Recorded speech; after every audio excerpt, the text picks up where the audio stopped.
بسم اللہ الرحمن الرحیم۔ اسلام میں شوہر اور بیوی دونوں کو ہی ایک دوسرے کے حقوق سختی سے ادا کرنے کا حکم دیا گیا ہے، لیکن زیادہ تر گھروں میں کہیں شوہر بیوی کے حقوق پورے نہیں کر رہا اور کہیں بیوی شوہر کی اطاعت نہیں کر رہی۔ آقائے نامدار فخر دو جہان حضرت محمد صلی اللہ علیہ وآلہ وسلم نے فرمایا، جو عورت اس حالت میں فوت ہو کہ اس کا شوہر اس سے راضی ہو، وہ جنت میں ضرور داخل ہوگی۔ بے شک یہ حدیث اس بات کی دلیل ہے کہ شوہر کی اطاعت بیوی پر لازم ہے، لیکن یہ بات یاد رہے کہ زندگی کو پرسکون اور خوشحال بنانے کے لیے میاں بیوی دونوں کا کردار بہت اہم ہے۔ صرف جائز کاموں میں شوہر کی اطاعت پر یہ انعام ہے کہ بیوی کو جنت ملے گی۔ ناجائز اور مکروہ کاموں میں شوہر کو روکنا اور ٹوکنا بیوی پر لازم ہے۔ اندھا دھند شوہر کی اطاعت کرنا بالکل ناجائز ہے۔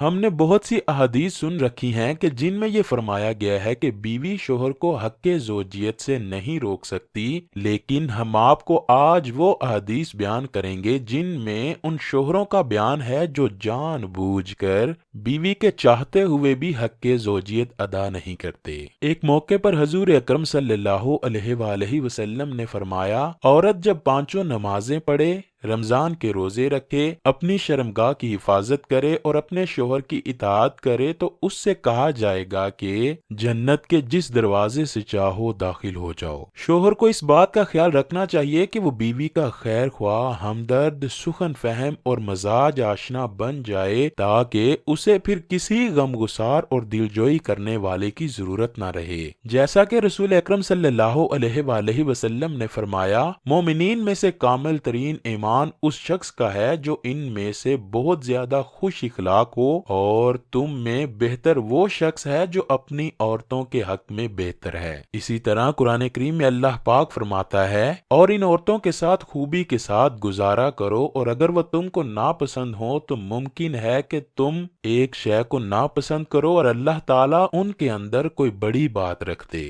نبی کریم صلی اللہ علیہ وآلہ وسلم نے فرمایا، تم میں سے سب سے بہتر وہ ہے جو اپنے گھر والوں کے لیے اچھا ہے، اور میں اپنے گھر والوں کے لیے تم سب سے بہتر ہوں۔ شوہر پر بیوی کے بے تحاشا حقوق ہیں جنہیں پورا کرنا ہر شوہر پر لازم ہے، اور اسی طرح اگر بیوی کا حق ادا کرنے کا دل نہ کرے تو یہ شوہر کے لیے جائز نہیں کہ وہ ہم بستری کو ہی ترک کر دے، بلکہ یہ گناہ ہے۔ حضرت ابو ہریرہ رضی اللہ تعالیٰ عنہ سے مروی ہے کہ رسول اکرم صلی اللہ علیہ وآلہ وسلم نے فرمایا، عورت میں جنسی خواہشات مرد کی جنسی خواہشات کی نسبت 99 گنا زیادہ ہیں، مگر اللہ تعالیٰ نے عورت کو مرد کی نسبت زیادہ شرم و حیا والی پیدا کیا ہے۔ عورت کو اپنی شرمگاہ کی حفاظت کرنا اس کی فطرت میں شامل ہے۔ اسی طرح اگر شوہر تمام حقوق پورا کرتا ہے اور پھر بیوی کو بستر پر بلاتا ہے تو بیوی کو ہرگز انکار نہیں کرنا چاہیے، جیسے کہ پیارے آقا صلی اللہ علیہ وآلہ وسلم نے فرمایا، جب شوہر بیوی کو اپنی حاجت کے لیے بلائے تو فوراً اس کے پاس جائے، اگرچہ تنور پر ہی کیوں نہ کھڑی ہو۔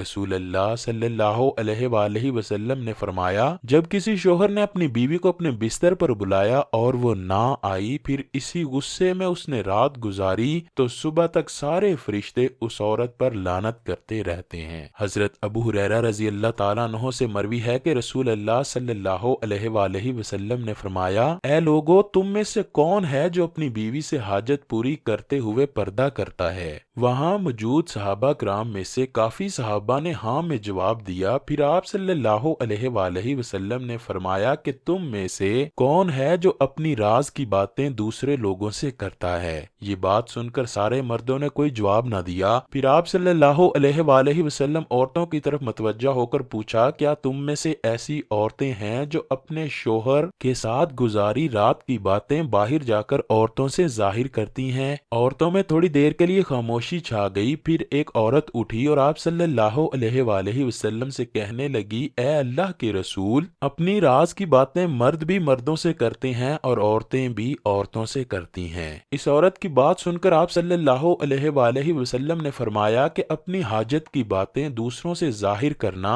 ایسا ہی ہے جیسے ایک راہگیر زانی عورت ایک زانی مرد سے بدکاری کرتی ہے اور ارد گرد کے لوگ ان دونوں کو دیکھ رہے ہوں۔ علماء کرام بیان کرتے ہیں کہ جب شادی شدہ جوڑا ایک دوسرے کے قریب ہوں تو سب سے پہلے بسم اللہ الرحمن الرحیم پڑھ لیں تو اللہ تعالیٰ ان سے جنوں اور شیطانوں کو دور کر دیتا ہے۔ اسی لیے سنت نبی صلی اللہ علیہ وآلہ وسلم ہے کہ کپڑے بدلتے وقت بسم اللہ پڑھ لیں تو اللہ تعالیٰ انسان کو شیطان کے شر سے محفوظ فرما دیتا ہے۔ ہمارے بہن بھائی کپڑے بدلتے وقت بسم اللہ نہیں پڑھتے، جس سے شیطان اور جنات ان کے جسم کو دیکھ کر ان پر اپنا اثر چھوڑ دیتے ہیں اور پھر ہم کہتے ہیں کہ فلاں انسان کو آسیب ہو گیا ہے۔ یہ سب ہماری اپنی ہی غلطیوں کی وجہ سے ہوتا ہے کہ ہم احادیث سے دور ہوتے جا رہے ہیں۔ اللہ کریم سے دعا ہے کہ وہ ہمیں ان تمام باتوں پر عمل کرنے کی توفیق عطا فرمائے اور تمام بیویوں کو اپنے شوہر کی اطاعت کرنے اور تمام شوہروں کو اپنی بیویوں کی تمام جائز حاجات پوری کرنے کی توفیق عطا فرمائے۔